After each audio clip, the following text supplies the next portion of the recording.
Click cancel. Okay, we're live. Woo!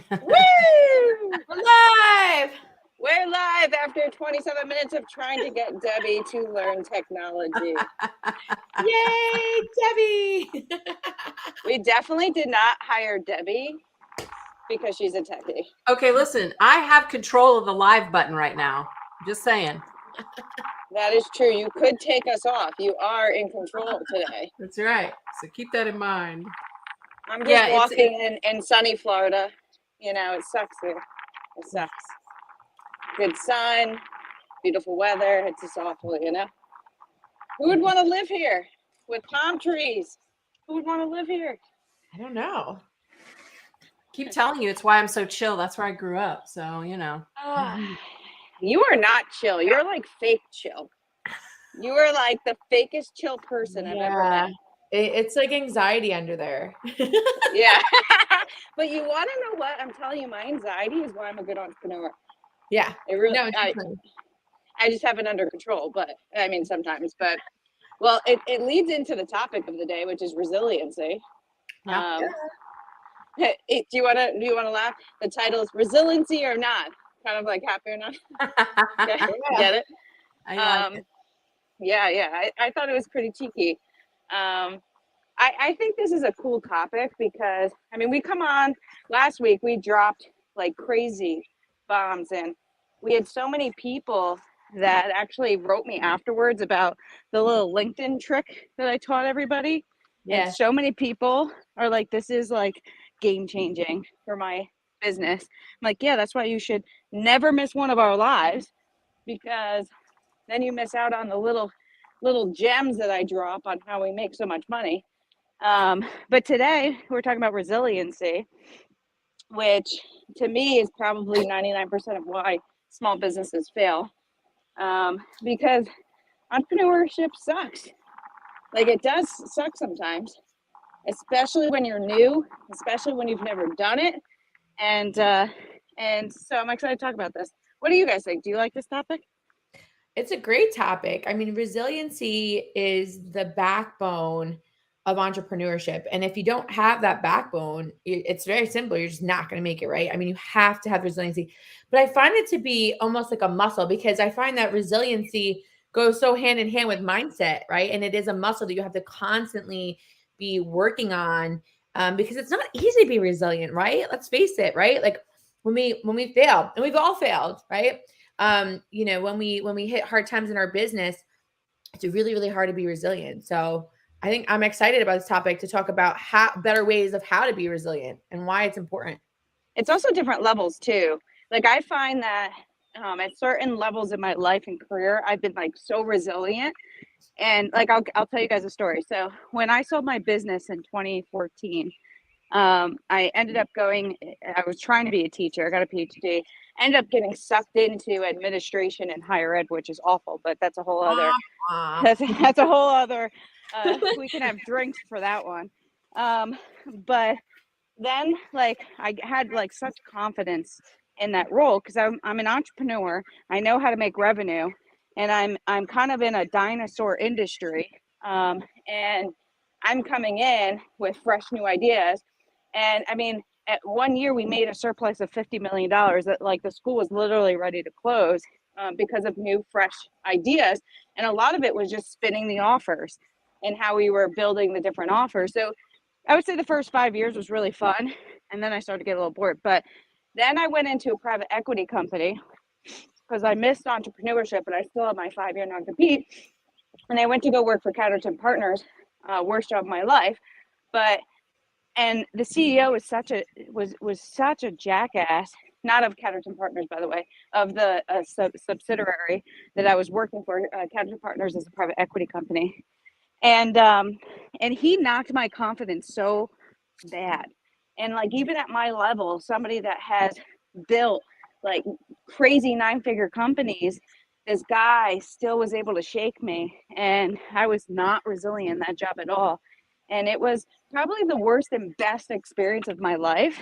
And he really like shook me, and I had to relearn how to be confident. I had to relearn to to basically build up my resiliency again. So I think at every level, you still have different resilience skills. And what did you say, Tanya? Like building the muscle, right?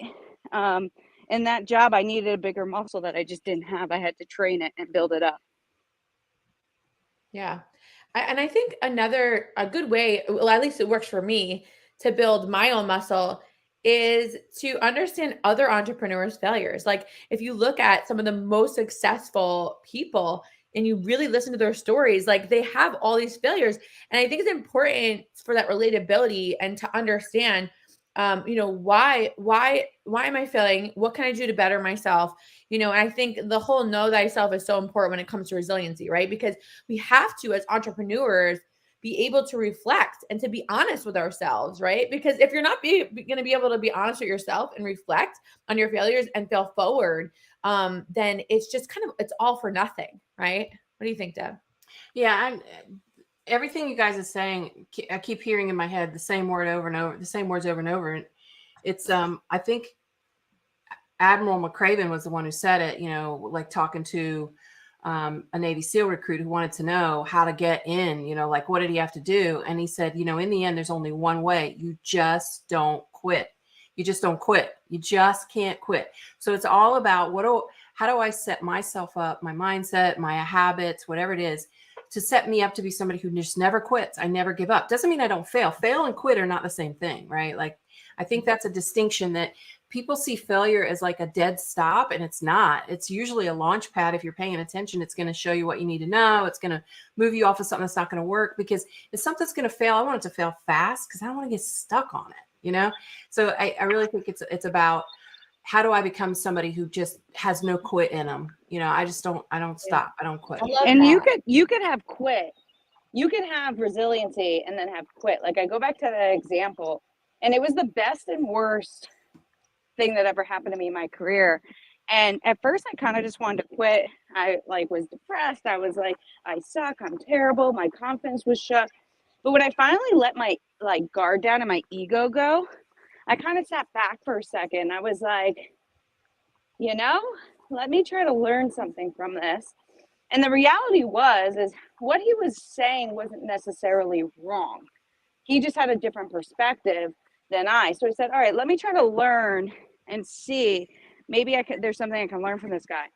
And I mean, to be honest, he gave me a very different perspective on performance marketing and the things that you need to do to be successful in that industry. And it just gave me a different perspective on how to review things and look through things, and pay per lead and that whole world.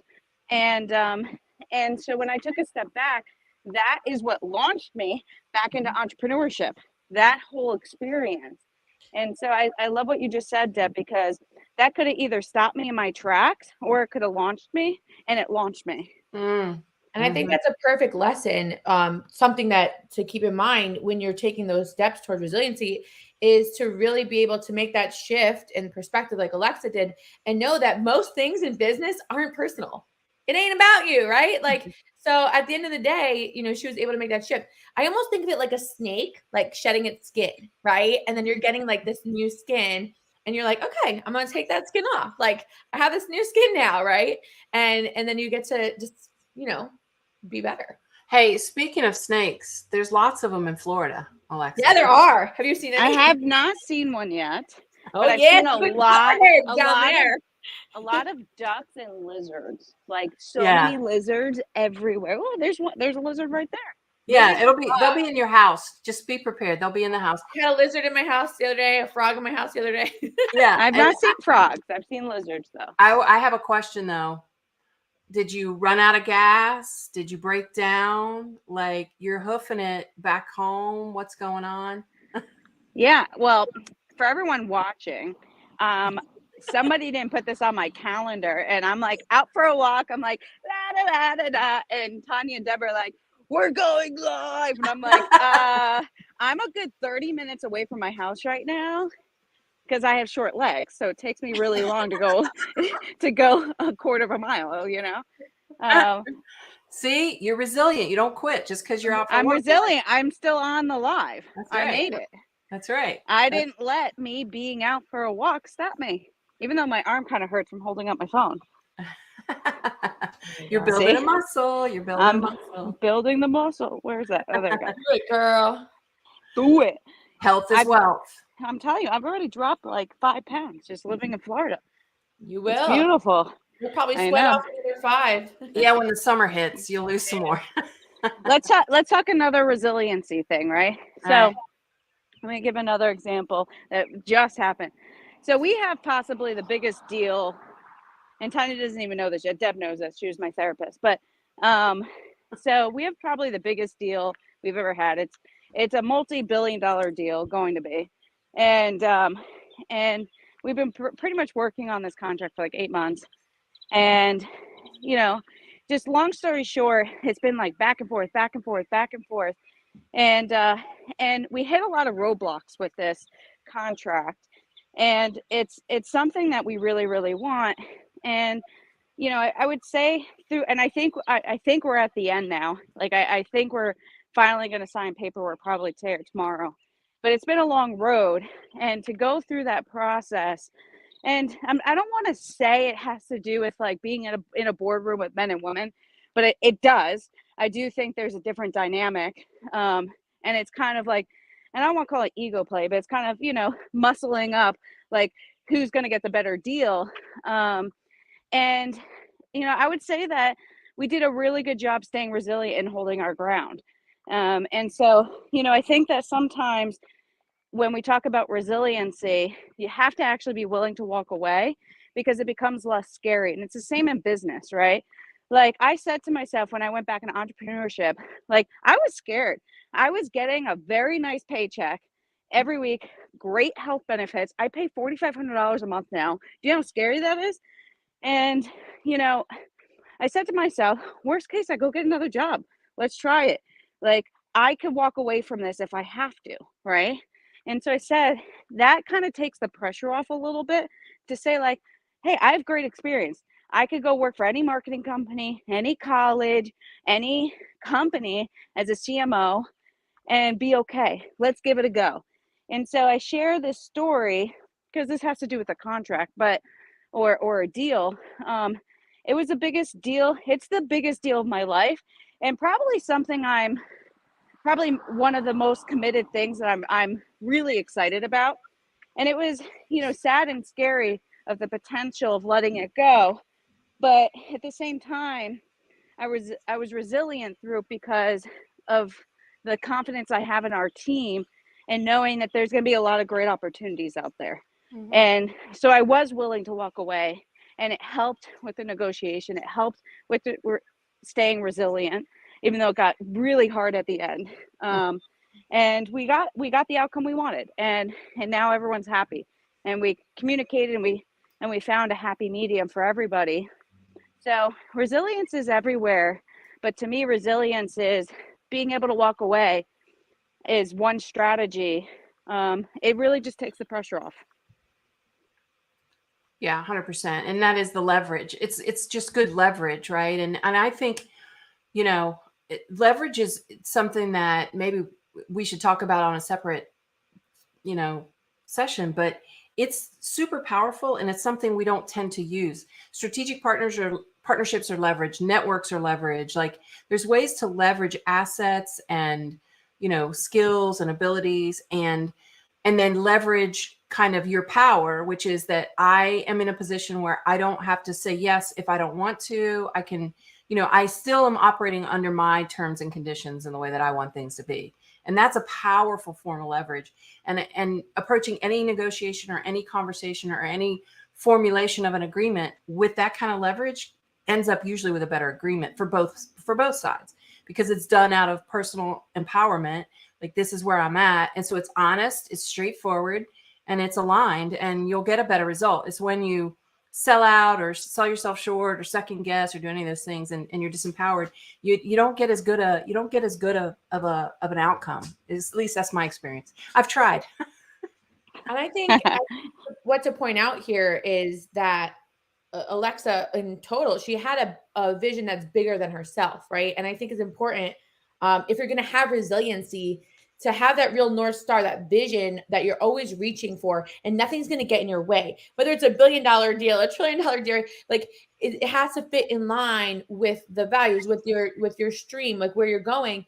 And I think that's important because that will help you to be resilient if you have that overall, big vision and where you're going. And if you don't, it's very easy to kind of sway and go in these different directions and get lost along the way. And I think that's kind of overall, what's important. I love that. And I think to that point, it's the vision, being able to walk away from it, but understanding my vision for us is to build $1 billion brand. And we've never built $1 billion brand. We built 9-figure brands, and knowing and stepping aside and saying, hey, like, we need other partners who can help us get there. It takes a puzzle piece. It takes all of us to get there.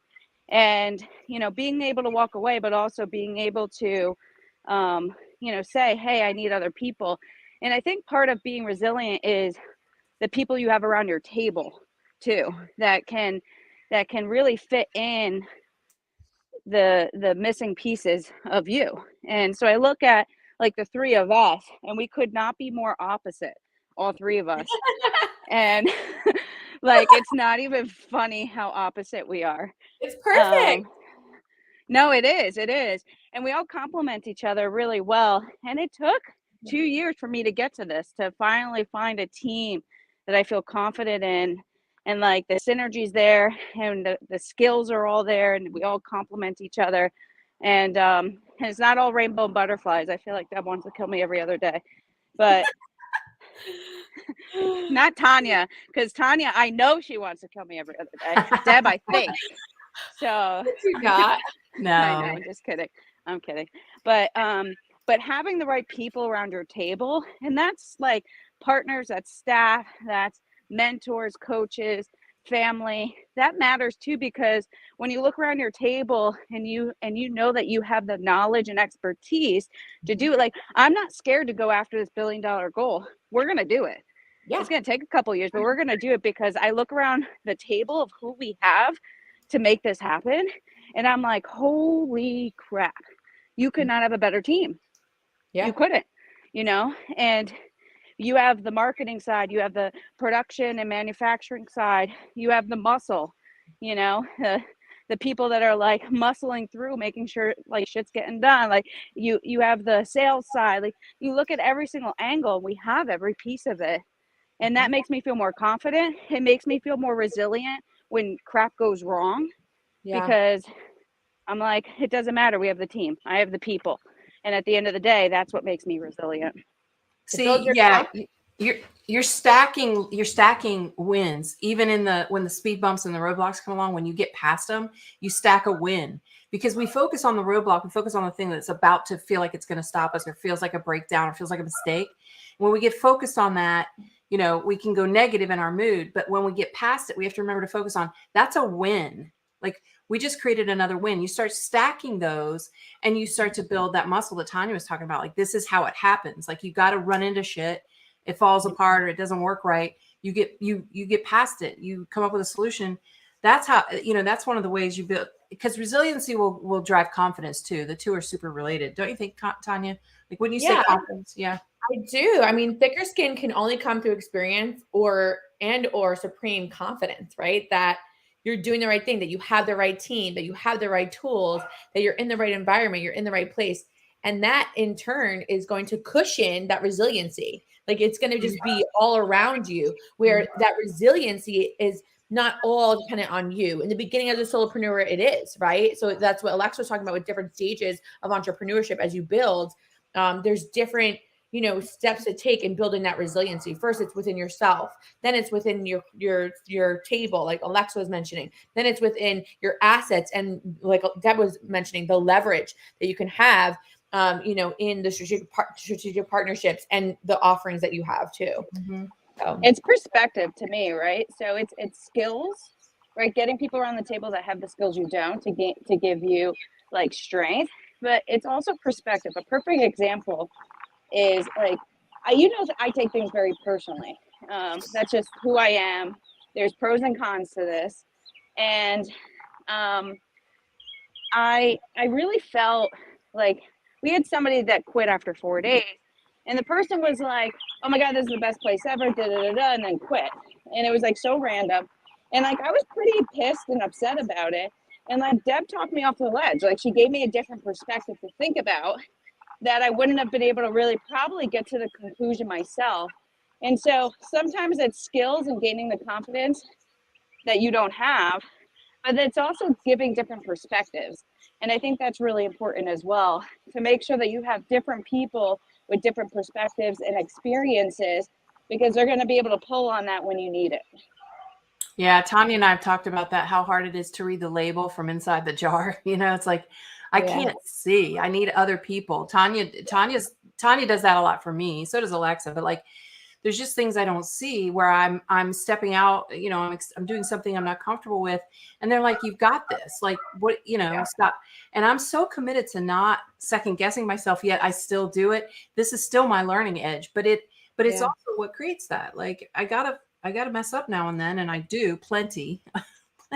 You never mess up. Oh, Never. yeah, right. Okay, sure. I mess up on a daily. I mess up all the time. Deb just doesn't show up for a meeting the other day. Deb has never done that in the 2 years, almost 3 years I've known her. I know. I'm like, where the hell is Deb? And I'm like, Deb, where the hell are you? And she was like, holy crap, I just was so into this P&L statement, I missed the meeting. And I'm like, a part of me was like, I'm kind of happy that you're working on the P&L, which actually brings me to an important point, is what has helped build resilience for me. Like in the fall, before Debbie, and everybody in this call, you better not steal Debbie from me, I was so stressed out. I'll come find you. I'll come find you. I was so stressed out because I'm going to be honest, my expertise is not operations. It's not, managing cash flow. It's not like I'm like, not mine either. And, I think a part of it is at a young age, I made money and I almost never had to check my bank account. I know that sounds really like, it doesn't sound good, but like, and I never learned the skills. Sounds good to me too. But when it comes to business, you can't do that. Right. And for the first year, I mean, we made so much money in our first year. I was like credit card happy, and we never got like in trouble, but our cash flow had issues, and Debbie came in and fixed it. And now I'm looking at our bank account, and I'm like, okay, we have like, a couple months worth of payroll in here. Like, I feel so good now. And so sometimes that helps. And even personally, like if it was up to me, I would spend money, but my wife doesn't like spending money, so we don't. But like, I look at our bank account, and if God forbid something happened, like we have money to carry us over for a long time. Mm-hmm. So that builds resiliency too. And I think like, as you grow as an entrepreneur, as you grow as a person, sometimes having cash flow and having that buffer will help build more resiliency than going and buying a fancy car or spending money you don't have in your business or personally, because that peace of mind is going to help you so much more be able to relax. So I encourage people that are running a business, care about your cash flow, gain those skills. If you can't and you're growing too fast, hire somebody like a Debbie, a COO, or a fractional CFO, somebody to help you manage it, because that I am like a completely different person today than I was in like October. Yeah. Well, this is what Tanya was pointing to too, when she said, like, if you build these things around you, it kind of cushions you a little bit so that you can kind of test yourself, push harder, push faster, push further, because you've put structures in place that kind of buffer us from maybe some of our weak spots or some of our blind spots or whatever. And speaking of leverage, cash flow is an absolute lever, and it's an absolute asset in every sense of the word, because it does give you that. It gives you that it kind of like bumper cars. It's the bumper around the car. It's the thing that lets us kind of bounce around and figure things out, but we're on our way to a big goal, and we have to have the stability and the resiliency financially as a company. And that's what changed, Alexa. You started fast, you grew fast, everything was better, bigger, stronger, faster, but now we're at a different level. Now it's next level, and it changes. So we're always learning. Always. Yeah. And people, like, when I tell people this, they're like, how? But I kid you not, Steph and I, our monthly expenses is $7,000 a month. That's it. And that Yeah. includes a full-time nanny. Like, that's it. Yeah. Like Yeah. we live so like modestly, and you have to think about that in our business. Yesterday, Deb calls me. She's like all geeky excited, and I'm like, what? She goes, "Did you know our expenses are only $3,000 a month?" And I'm like, "Really?" She's like, "Yeah, I pretty much cut everything out." You know, but like now it gives a peace of mind that we don't have a huge. I mean, we have a big salary, but that's like six Yeah. figures. But like other than the salaries, you know, we don't have, you know, these big expenses. You don't need all these fancy softwares and this and that, and like you don't need any of that. Yeah. Stop That's wasting actually money. yeah, that's actually what we do. We're leveraging the team because we want to invest there. We invest in a rock solid world-class team, and we support that team with a good tech stack. But beyond that, we run very lean, and that impressed me coming in. That was one of the reasons I knew I could be helpful, because I was like, all right, we've got the building blocks here. This can be we can hit that number that the three of us keep dreaming about. No problem. Debbie was like, "What's this software? What's that software?" I'm like, "I have no idea. I have no idea." She's like, "Cancel, cancel." Like I had all this software. I didn't even know what it was. I know. Oh my gosh.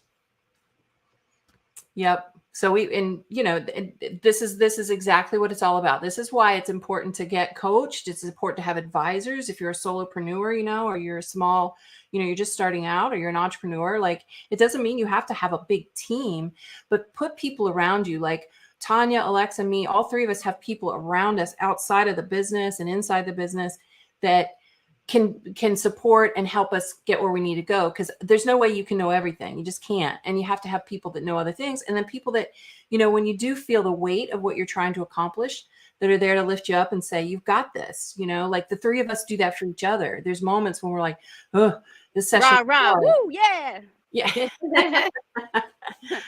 But I want to go back to this other point because it's really important, and I want to give an example. So I have a client that I'm working with right now. Well, we're all working with, and the client was like super stressed out about making bills and brand new entrepreneur, no idea what they're doing. And so it takes time to build skills. It takes time to build an offer and find an offer that sells.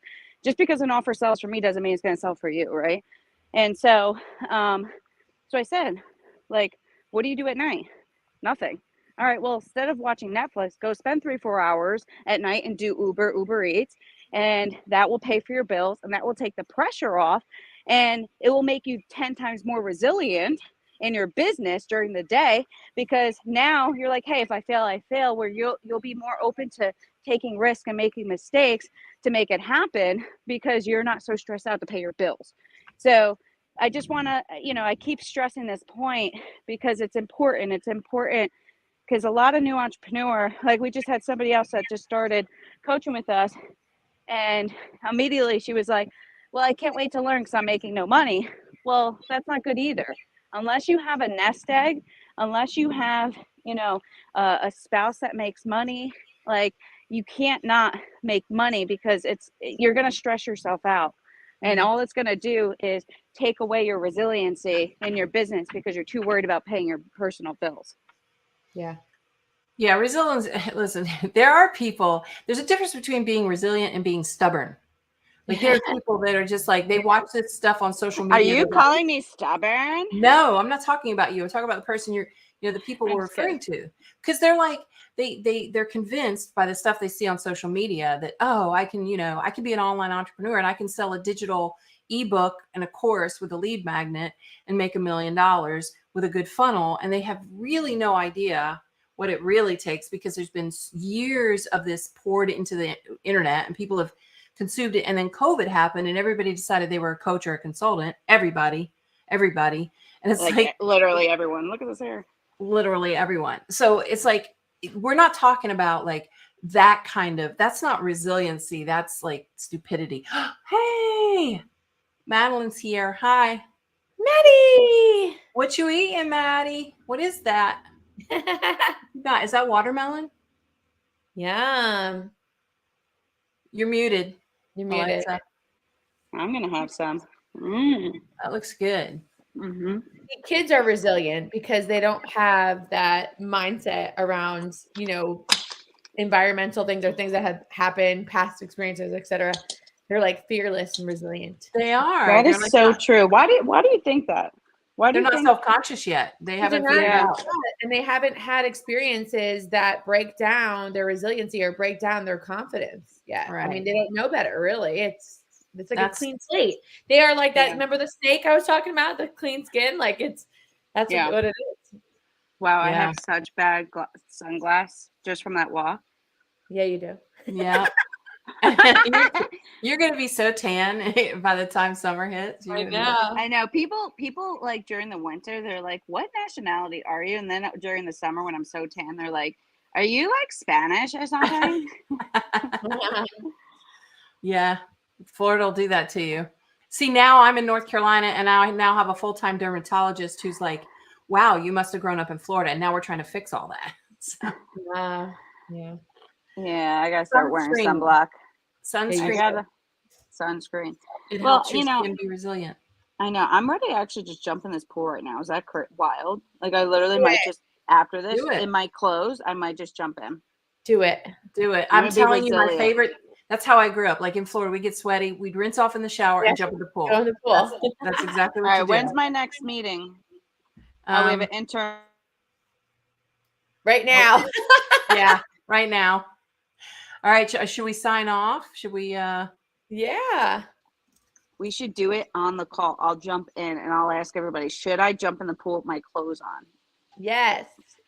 That would be Or we fun. could just scream it live here. Like, Stream it live. You jumping in the pool. Yeah. yeah. Yeah, do it.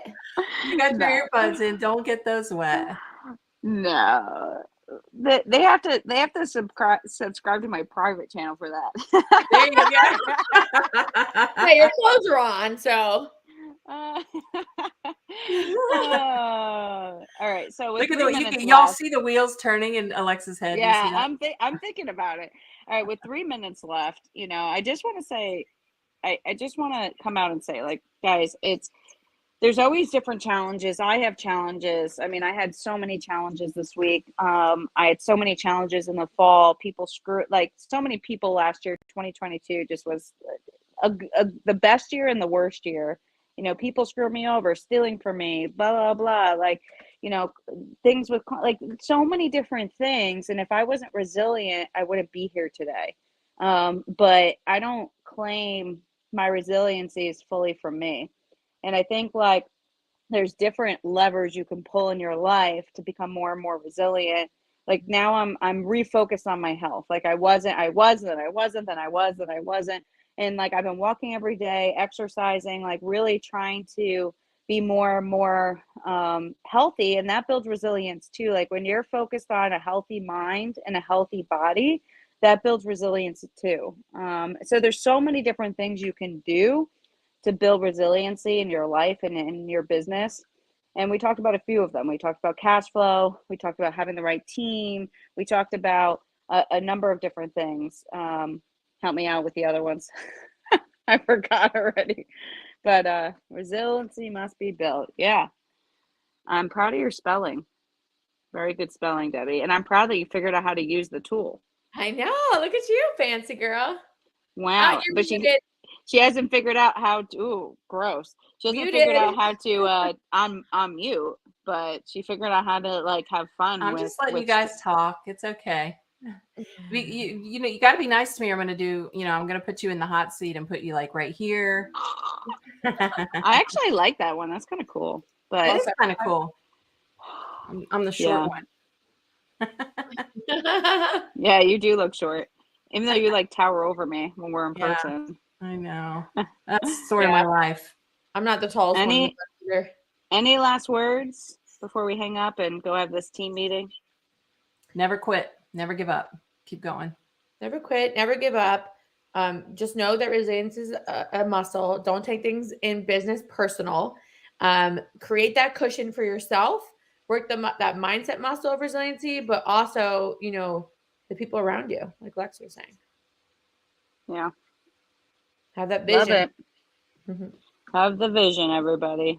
All right. think we're good here, Deb. You can end the stream. Don't make the mistake I have and not end the stream. and then like 4 hours later, it's like the whole screen's dark, and we're still live. All right, bye everyone. Bye.